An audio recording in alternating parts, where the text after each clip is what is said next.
feel like I probably don't have to explain Godzilla to people.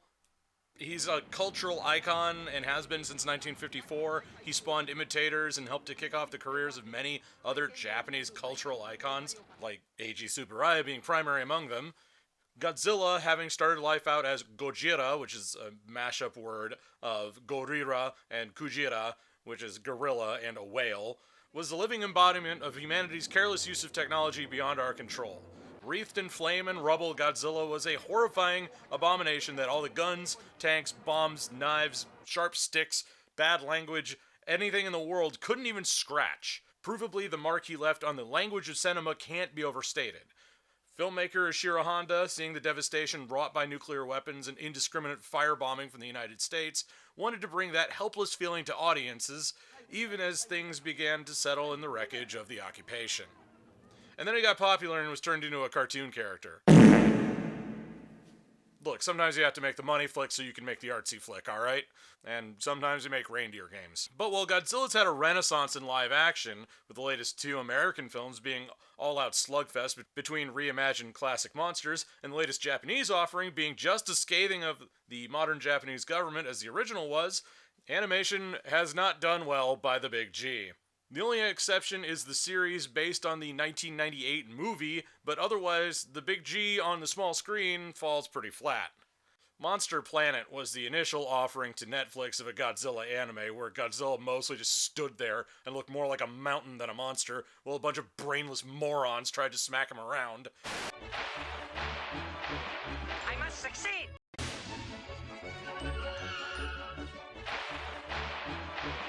Oh no! So while Godzilla has been having a rollicking good time brawling with King Kong or being a metaphor for nuclear disaster when he's on cinema screens, it's been bedknobs and bollocks in the animation sector. Hopefully we can get something more worth reporting on with this latest Godzilla Singular Point. Now, if you're curious, a singular point is a mathematical concept where things intersect or converge. It's all wrapped up in algebra, and if the last time I took a math class wasn't nearly a decade ago, maybe I could give you a better explanation for it. But basically, it's mathematical convergence, and could also be called a singularity. I'm sure a few ears perked up on that one.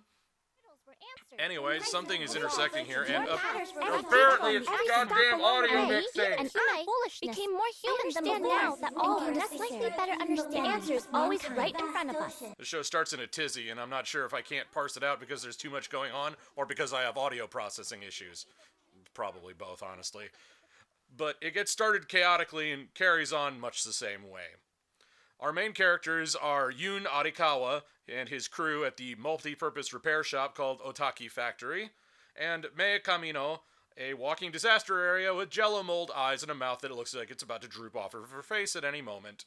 Mei is a bit of an odd bird, a would-be cryptozoologist that apparently is also some sort of super science savant.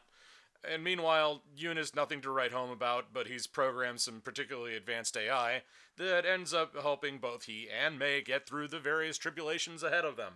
It's always good to see that Gintoki did finally get that college degree and move on to something better with his life, huh? But yes, they're eccentric, to say the least.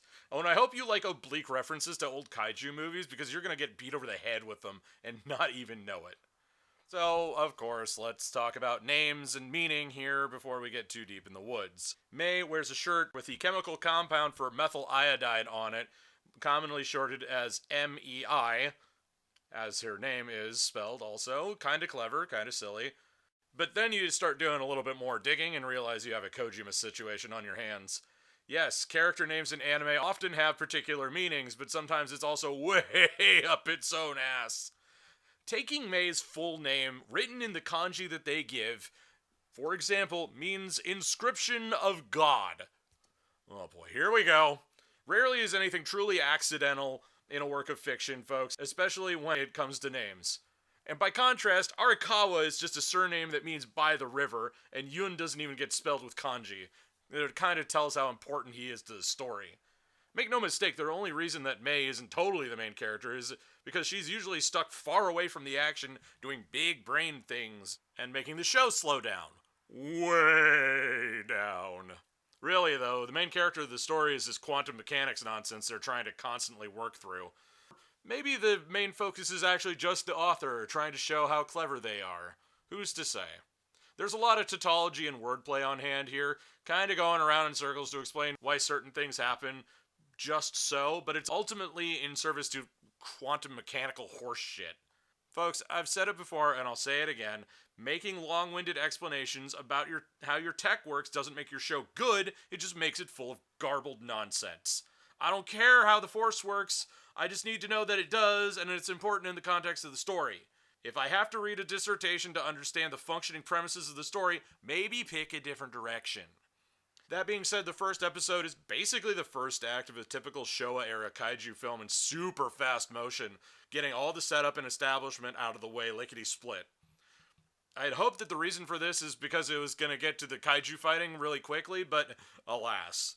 Not to say that this doesn't have action, but it does kind of feel like, right, I guess I have to put an action scene in here, rather than part of the story. But when it does get going, whoo boy, it's a hell of a thing to see. Our primary method of fighting kaiju at this point isn't the military, no, it's Jet Jaguar, a technically advanced robot. No, it's not technologically advanced, it's just technically advanced. It's technically advanced. The show takes place in 2030-ish, so a mech of this scale is feasible, but it won't be very impressive in the grand scheme of things. It's kind of a robotics note sort of thing, more than it is like over-tech. And of course it maintains that same silver Spectre-Man face. Hey there, Sparky, it's Jack Nicholson, happy to have something to do again. So the first sign that something's wrong is an attack from a straight-up Pteranodon, only this one is real big, it's like the size of a Quetzalcoatlus. This is our new design for Radon, or Rodan, or whatever the hell it is. In Japanese, he's Radon, as in Pteranodon, but in English, Radon is something that you get your house fumigated to deal with, so it's not quite as terrifying. So the English will always refer to it as Rodan, and the Japanese will say it as Radon. Figure it out. It's a big scary bird thing.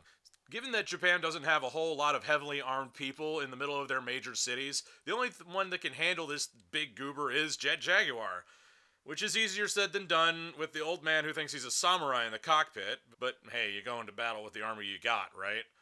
Anyway, this is an all-CG battle, but it isn't a bad thing in this case, because they did this weird thing called color grading, and they didn't phone it in for a quick insert.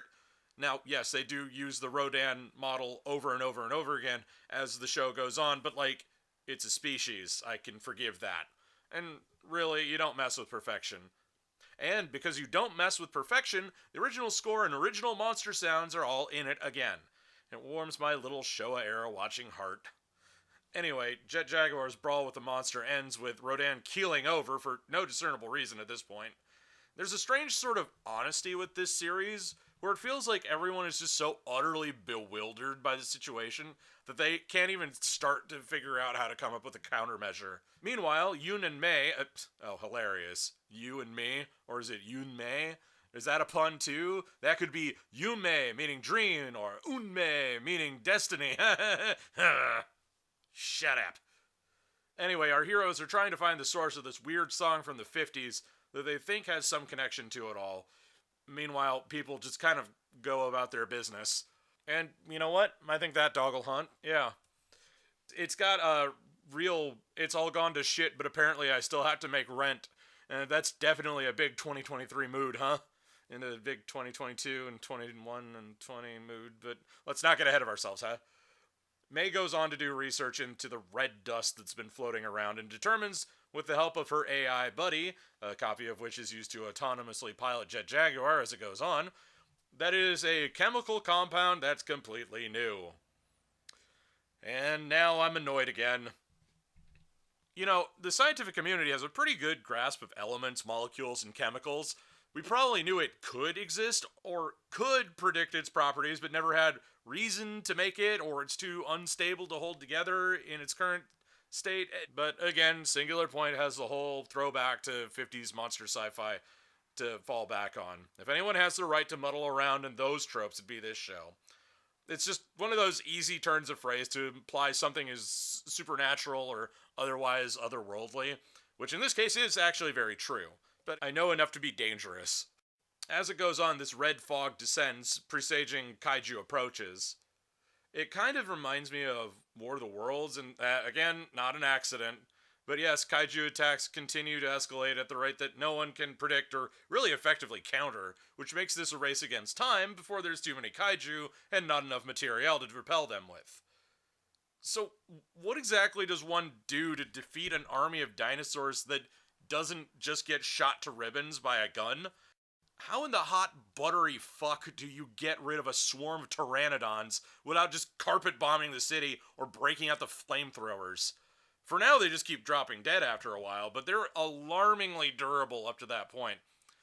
And that won't last forever, and they keep bringing this red dust with them. There's a throwaway line that posits that it might be atmosphere that they're bringing with them, and I think that's about as good as explanation as any, at least for the time being. Now, if you were worried that this was getting too interesting or engaging, don't worry. They're going to start talking about predestination and elements that can break physics and cut through time in the dullest way possible at length. It's not foreshadowing, it sounds more like excusing themselves from making a narratively unsatisfying ending. I mean, I guess that's sort of foreshadowing in itself, right? But let me take this for example. There's a bit about 128-bit encryption that could mean anything, which isn't so much Chekhov's gun so much as Chekhov's negligent discharge. The red dust is a substance called archetype, which is basically multidimensional unobtainium that makes monsters from another dimension appear. Or maybe it's monsters that make the archetype appear? Either way, two dimensions are intersecting, because nuclear testing doesn't cut it anymore as a reason for monsters to show up. But just as you're starting to think a little bit too hard, you get to see something cool, like Salonga here, who looks like the discarded love child of Gabara and Baragon.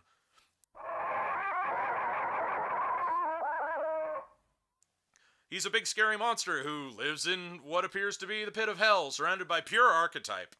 And you better believe that the writing staff wants you to think of it as a pit of hell, because they directly quote Dante's Inferno. Look, not to brag, but I clocked that one before they even finished the statement. But between Salunga, Anguirus, and the slowly mutating Godzilla designs, I have to say they really knocked him out of the park. Now, I will say I'm pretty sure I killed Anguirus a few times when I booted up Monster Hunter last time, but it works because it's visually distinct enough that you can tell what it is while still being its own design. It's very sharpish, and not just literally, but also literally. Godzilla is really pushing that Kujira part of the Gojira at this point, but that's all good too. So in the face of this, what's our best chance of fighting these monsters?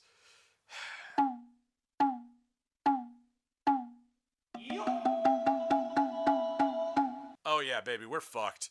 Hilljack's hunting kaiju is a sorely untapped vein of ridiculousness, but these kaiju are packed so full of quantum mechanical horseradish that it makes them unstoppable, which is just so boring. I really am hitting a wall with this particular aspect of the show, especially when there's a lot of talk about radio waves and specific vibrational frequencies, things that are easier to grasp for the layman. What, is it too grounded for your show about giant monsters? I mean, geez. The show could go completely unchanged visually with like one, maybe 5 scenes tops if you just replace all the talk about dimensions and that shit with technobabble about vibrations and warping properties of red dust with it. The tools are there. They just opt to go with the more gibberishy route. On top of all that, there's this really cognito-centric issue where they do the 6 overlaps chirally with 9 to explain some stuff, and I'm just like, well, yeah, great. What if we weren't using Arabic numerals? What if we were using Roman numerals? Was that the dimension we got eaten in? Oh, right. Hey, monster fighting. You know, Anguirus, you really are a vicious bastard. Oh, hey, cool. That's Mechagodzilla 74's brain case. Oh, hey, check out that loot drop. So the guy that predicted all of this is named Ashihara, who looks like Cocaine Bear in human form. Yeah, if I tried to figure this whole thing out, that'd probably be the expression on my face, too. Oh, mama. At this point, we're halfway through the series, by the way, and we're about 1/1,000,000th of the way towards a story that can easily be followed. Anyway, more kaiju show up, yay! And they're Kumonga spider monsters.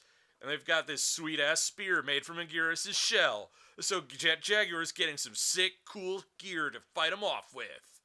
Unfortunately, the spiders reform themselves because they're actually just full of hetera, so they're hard to keep down. This is honestly a better Monster Hunter anime than most of the Monster Hunter anime, and sure as fuck the movie. I desperately hope that Capcom is getting some residuals off of this, because they deserve it. Episode 7 starts with a really impressive pastiche of Kamada-kun and Shin Godzilla, which, hey, if you're gonna reference something really good, right? The second half of the series basically outlines that they're rearranging their DNA faster than we can develop countermeasures. Meanwhile, our main characters are still farting around trying to figure out this song problem from the first episode. It kind of feels like they're just scared of rolling with it and need to couch their story in stuff that sounds like science. Dude, the Square Cube Law has already made kaiju impossible. Don't worry about it. Just make up some cool stuff, not some technobabble crap. They've got this orthogonal diagonalizer thing that can be used to stop the kaiju temporarily by turning red dust into spikes. I mean, that's cool. I don't know if I'm allowed to say orthogonal diagonalizer, though. At least not in this time slot. It doesn't really stop them, though, and it just kind of pisses them off. But now they can finally glom onto the point that the kaiju are coming from a different universe, which is why things like physics don't seem to affect them like they should in this universe. Okay, fine, but again, instead of directly saying something accessible like rearranging the red dust particles into a weapon, they're bogging themselves down by saying stuff like, it farts string theory, fairy sparkles, and quantum disentangled beefaroni. Fuck off with that, we get it. We've all read your orthogonal diagonalizer, Dante's Inferno, Tiger, Singular Point, Kokinshu, Samurai Walk, Atlantean Mammoth Bones, Behringer's Eka Stones, Wave Motion Gun, Superpositional, Superliminal Function Collapse, Bifrost, Bridge to Terabithia, Allied Integrated Mechanical Horse Apples. Fucking shit ass hell, just tell a story! When old sci-fi movies made up stuff back in the day, it was quaint, but they usually didn't bother getting too deep in the weeds. This is mostly weeds. It all feels like it's too self-aware of being a story at this point. I guess the problem is that it doesn't really feel like the main characters are actually the geniuses they're being prepped as. They're literally saying straight out that they're railroaded by destiny into doing the thing. That was done a lot more cleanly in, like, Loki, to be honest. It's not hard to make branching pathways a thing in fiction, but you just don't have to over-explain it. This could have just been an adventure that required a sufficiently advanced AI to do the final calculations, a mystery fraught with monsters and danger, until they found the clues in question to do the final piece of the puzzle and activate the dimensional shifter to save the world or whatever. Instead, it's this plodding, mumbling homunculus that stares glassy-eyed and slack-jaw while conflating prophecy and string theory. Kaiju bend time and space around them. Yeah, sure, great. Who fucking cares? How are you gonna fix it? No, seriously, what does it matter? Kaiju fiction has worked this long without getting wrapped up in the details of how it worked, beyond it works because it works. It's seriously working too hard to do something that it doesn't need to when it could be doing more interesting things or some wild shit with this red dust or that it might be doing to the people and places or just straight up more kaiju stuff. It's wild that a show that really wants you to think deeply falls victim to fridge logic almost immediately. I think the most glaring moment when this hits is this last-ditch effort. Diagonalizer shows up to be used against Godzilla. They don't know the code to activate it. They don't know the code to activate it properly, and won't know until the message gets sent to Yuri's cell phone at a specific time because reasons. Well, okay, fine, but if there's already an answer programmed in, and the Diagonalizer was programmed with it in mind, wouldn't it already have a specific code to access it? Couldn't you just crack it open and reverse engineer it from there? Or hell, it's a 10-key pad, just start punching numbers until it turns on! If you can figure out that it does in fact warp time and space, can't you figure out the process by which it does that by yourselves? Now, I get that they actually do figure out the process by the climax of the story, but the point is that we could have gotten to the same point without mumbling around with all the quantum computing time travel nonsense. That being said, Godzilla Ultima, holy shit, that thing is a beast.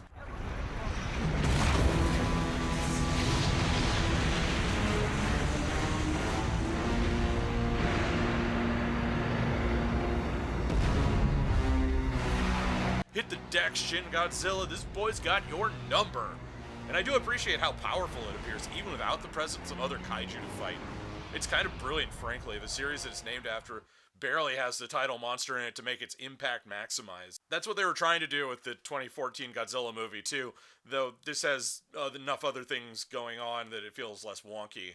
They absolutely kill it with the visual cues and the art directions, and thank God for it, because if this show is this plotting and the final monster looked like shit, well, it'd be Godzilla Monster Planet, I suppose. Oh, and hey, check out those swirly little time eyes. Ultra Q would like a thank you card. Okay, so let's sit down and work out this show in the end. Music, good. Reuse the classic score, appreciates the original work that all those that came before them used. No questions, no notes. Sound design, works like a charm. Classic monster roars, things sound like their appearance suggests. Outside of that, again, no notes. Art direction, spot on. Monsters have unified features in spite of being completely different from each other and don't deviate too much from the traditional designs. Modern main character designs aren't my jam, but they're not bad, and they don't fall apart in important scenes. Also, they have a very diverse cast between body types and ethnicities, ages. You're doing good work. The story is where the bottom falls out, and I feel like I really push back against a lot of his storytelling. It's too important to fumble, and he just staggers along until the big story moment hits. But when those big story moments do hit, then it's off to the races. But it takes so long, sometimes entire episodes, before something actually hits to wake up the audience and keep them invested. When it's good, it's a great watch, but when it's bad, it's tedious at best and laughable at worst. Which, strangely enough, puts it right in the company of a lot of Showa-era films. Now, was this intentional? Was this designed to be a pastiche of how the older films worked, while taking advantage of the medium of anime to work with more bizarre and exhilarating visuals than live action could at that time? Well, I couldn't say up or down, but if it was, bravo, job well done. Do I recommend it for kaiju fans? Yes, of course. If you like Godzilla, you're gonna like Godzilla. Do I recommend it for sci-fi anime fans? Maybe. If you're not super familiar with the Godzilla mythos, you're gonna be a little bit lost, but if you're a sci-fi nerd, you'll probably be fine. Do I recommend it for anyone else? Probably not. If you're already paying for Netflix, you've already got it at hand, so there's no loss to give it a shot, but you may find it turns you off a lot more than it engages you. And hey, if a lot of this made you cross-eyed, maybe a second season would get a little bit more to the point if it ever happens. It doesn't need to, but I wouldn't say no to it.